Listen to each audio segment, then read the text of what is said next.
এদেশের মানুষের মানসিকতা এত নিচে নেমে গেছে, কেউ কাউকে ঠকাতে পারলে, হারাতে পারলে একটা পৈশাচিক উল্লাস করে। আজকে রামিসা হবে, কালকে আরেক রামিসা হবে, পরশু আরেক রামিসা হবে। আমরা যদি নৈতিকভাবে ঠিক না থাকি, আমাদের সমাজ সংস্কার যদি মানুষ স্বতঃস্ফূর্ত না হয়, মানুষ যদি তার নিজের ভালো না চায়, সে মানুষের ভালো চাইতে পারবে না। তো সুতরাং এই রামিসার ঘটনাটা কোনো বিচ্ছিন্ন ঘটনা নয়, এটা ট্র্যাডিশনে পরিণত হয়েছে। এটা শুধু পত্রিকায় আসছে বা মিডিয়াতে আসার কারণে আমরা দেখেছি। এরকম অহরহ ঘটনা ঘটছে যেটা কোনো বিচার হচ্ছে না। এই বিচারহীনতার সংস্কৃতি থেকে বেরোতে হবে।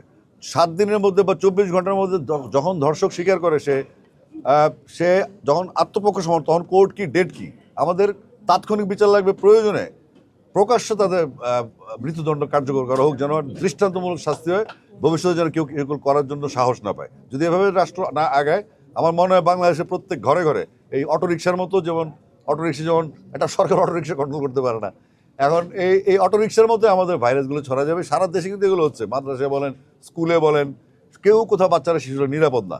এমনকি পুকুরে পরে প্রচুর শিশু মারা যাচ্ছে। আমরা কয়টা খবর রাখি, এই সারা দেশে এই সমস্ত হয়রানি হচ্ছে। আমার কাছে স্ট্যাটিস্টিক্সও আছে এই বাচ্চাদের, শিশুদের জন্য হয়রানি নিয়ে, এবং এই ঘটনাগুলো কী ঘটে, এগুলো আমরা ডেফিনেটলি আসবো। আপনারা সবাই ভালো থাকবেন।